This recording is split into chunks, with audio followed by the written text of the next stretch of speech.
artist Taylor Gutermute is here. I did major in art in college, and I spent two years in New York getting an MFA in art.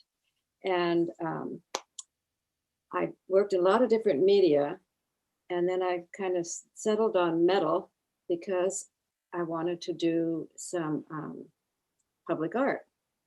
So this is my studio. And in the beginning, when I first started doing art, I wasn't a painter. I did jewelry. So that's some of the jewelry, silver jewelry. So I've actually been working in metal and more three-dimensional kind of things. This is some ceramic work and mixed media. And this was one of the first pieces I did when I went to New York City to do my MFA. Things are quite, it's a good place to explore all kinds of media when you're in New York City. But so I started working in concrete. This is concrete at the bottom, and I found wood.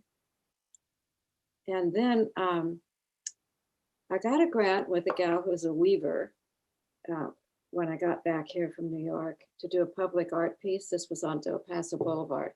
So we wove plastic bags into this welded wire mesh. And we looked at it, and I got up on a ladder and looked at it down on the ground. Said, it needs something. I said, what if we had some kind of metal woven into this wire mesh? And so we did that. We spray painted the metal and added that on the top. And that was like the beginning of my metal work. And some of you have probably seen this. It's on Del Paso Boulevard. This was a big public art grant that I got. And you all know the process, I think, probably for applying for grants. So this is, of course, still there. And then I did one on my own on the end of a building that I had a studio in at the time. That's on Del Paso as well. And you see how I cut the metal and then wove it into that wire mesh. And then I do small pieces. I still kind of got hung up on my plastic bags. These are plastic bags in the center of this scrap metal. This one's about 3 feet tall. And so I got more tools and I could do more different kinds of work with the metal. This is my grinder, and you see some cutters in the back. This is a sheet metal cutter. And this is my dragon, my torch. The torch kind of gives a rough edge, like you can see along here. Whereas if I cut with the cutters, it has a straight edge. And then instead of painting, I wanted, when you do public art, it's got to be permanent. So I use powder coating. Now, powder coating is an industrial process. So I hooked up with a small powder coating company, and I get the powder and add some water to it and paint with it, and then take it to the powder coater, and then it's fused onto the metal.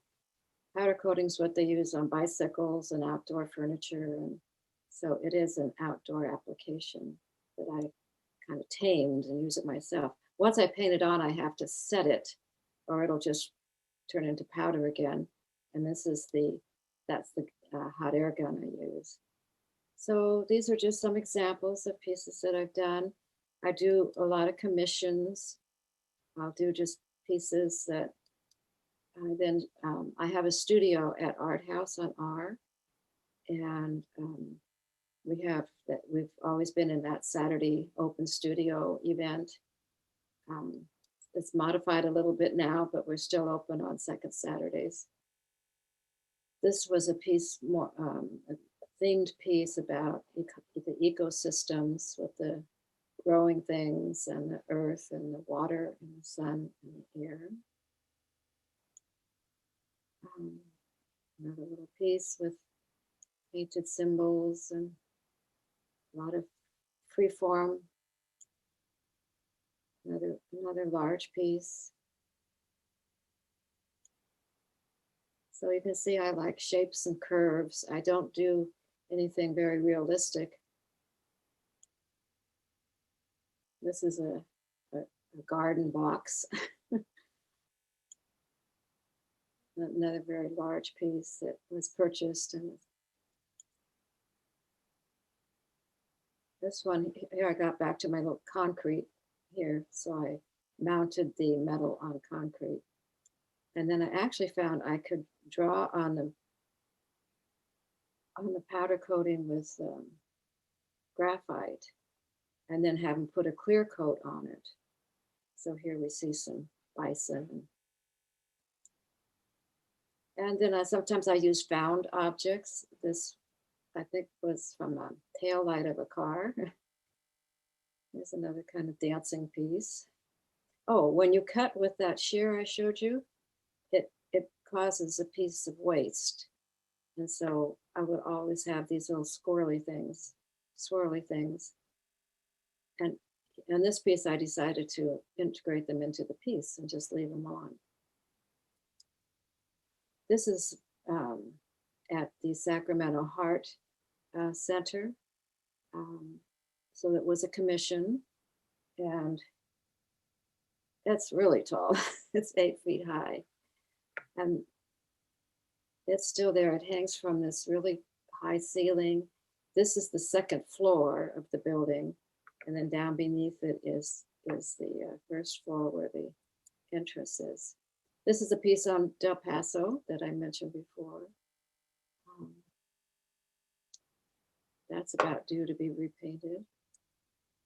So they wanted me to kind of show the whole history of Del Paso Boulevard on this, which it does. It was a Hispanic land grant at the beginning, and then it shows the Iceland skating, and there was a bowling alley, and then we came along with the light rail and the a lot of the phantom galleries. I don't know if any of you remember that, where in storefronts that were not occupied, we'd have art shows. And there was an airplane factory out here. So again, it just kind of reflects what's been going on all these years on Del Paso Boulevard. This one, I think since this is the Natomas Art and Garden Center, this is the one it was in a park that was then decided they had to build a firehouse on the park. And so it was just recently moved to South Natomas Community Center. And it's kind of like an art walk in its own around the center part of the area out there where they have the big library and community center. And so you can get the kind of scale from this and see how big I am and how big the pieces are. You know, each one looks different on each side. Like this is one piece. So when you look at it on this side, you see some of this side through it.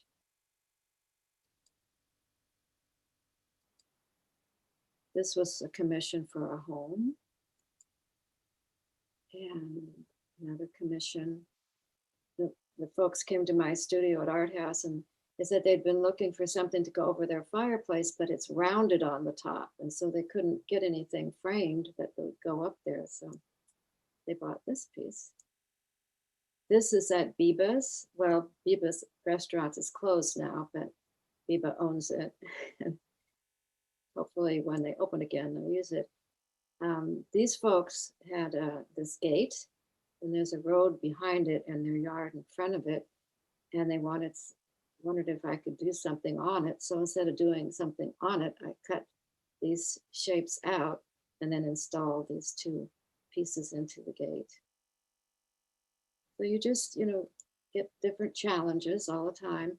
This was for a new home built in England. Some friends of mine built a new home, and then they built this concrete wall back here. And I went over to their house and did this piece at their house in England. So we had to find a powder coater and the metal, and it was really fun. This is at the in the community room at a center. So I put this long piece here. The Unitarian Universalist Church. This is their, taken from their symbol. Just in front of the church. And then the mayor has this wall outside his office, and a friend was helping him curate artists to show their work for a month at a time out in front of his office. And so I did this piece as a kind of a vortex. And then I explained to him that a vortex, of course, is a swirling mass. And so that represents the city of Sacramento. And then triangles are the most stable geometric form. So the triangles represent the mayor and his people that work with him as a stabilizing force for the city. Well, he liked it. So this kind of shows you, I start by making a maquette, which is a model, and I just make them out of cardboard or cut paper and get what I think I want to make. And then this is made from the maquette.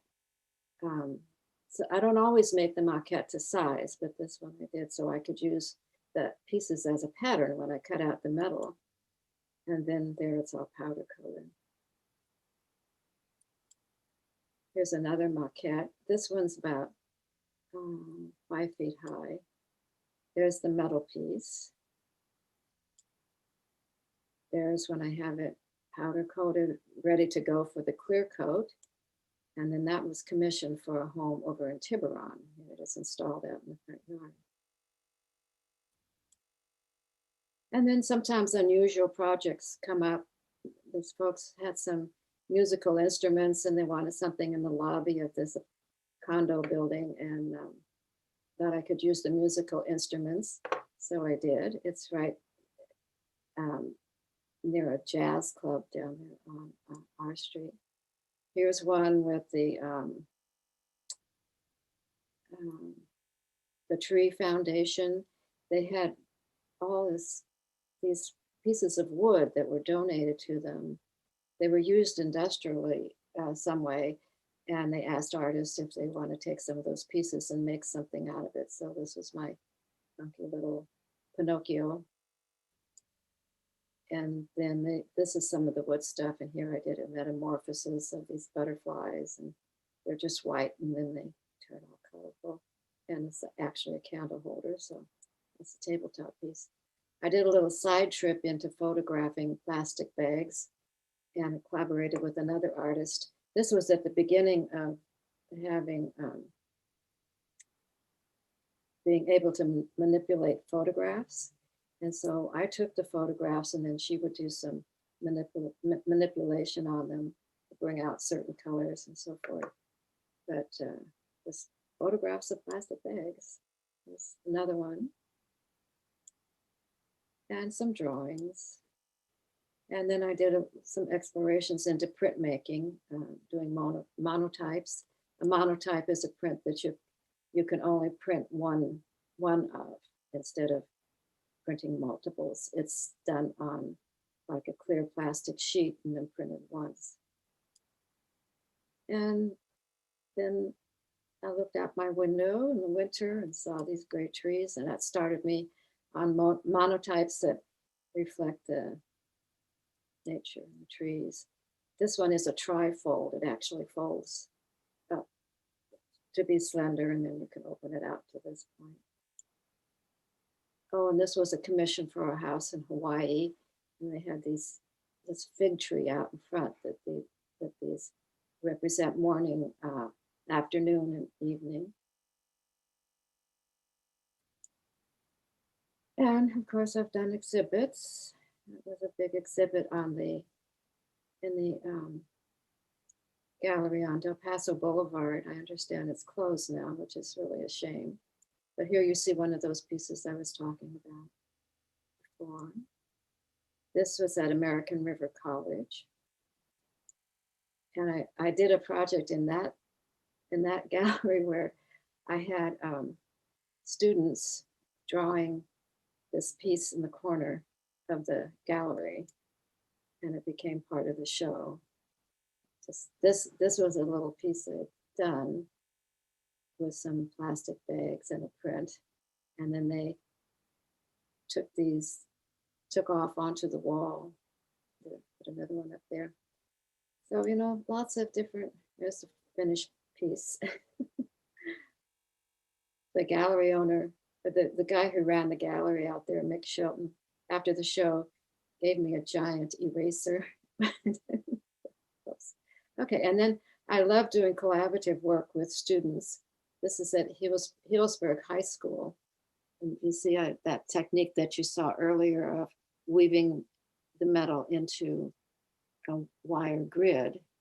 So the kids got to use my tools and cut out the strips and weave them in and paint them. And then Delane Easton was the state superintendent of schools at the time. And the gal who ran the gallery was a good friend of hers. So she named the gallery the Delane Easton Gallery, and she came up and did a talk. Natomas Charter School for the Arts. We had a grant to do some work out there with the students.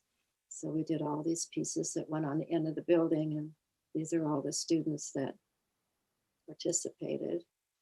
And I also did one like that at Bell Coolidge Library in Sacramento. So again, the kids got to do some cutting and then painting. These we just used enamel paint on instead of the powder coating. And there you see it installed in the library. How am I doing on time? Oh, good. All right, I took a trip to Nicaragua. I joined a group that was going there and to work with the kids and do art. And so I made this little guy all out of plastic bags that I called El Sol, the sun. And then the kids made a big giant one. And they went out and gathered plastic bags. It was also kind of a recycling project. So it was a big guy. And it was a puppet that you can manipulate. So there'd be somebody holding each arm and somebody in the middle. And we walked it in a parade. More collaborative work. These are just those green garden poles you can buy at Home Depot. And folks painted them. And they made a nice display. Guess who has them in their garden now? And here's another one with students who painted on canvas. And they were having a big art conference at this hotel. So we put the student work up there. Here's another one with my neighbors. There was a call for painting umbrellas with some group. And well, you've seen that one. So teaching art for me feeds the heart and the soul. And here's kids that did a collaborative project. And in that one, whoops, that's another fun thing to do. I would roll out pieces of canvas and then have the kids just start painting on it. And then I'd say, okay, now move to somewhere else and paint. And then they'd move somewhere else and someone else would come where they were painting. And then we'd put the frames down and find spots to frame. And it just made a wonderful art collection the kids are very proud of. Of course, I have a granddaughter and we did some things at her school. There's my little artist who is now, my goodness, she's doing things on her phone. Oh God, I can't even remember. And she always wants me to make her a Halloween costume. There she is. And so let's provide all of the arts for all of our children. Since I've been in education and worked for the State Department of Education in the arts, that's really important to me and still is, and I'm still doing some work with them. So there's the message from Fred Babb. Go to your studio and make stuff.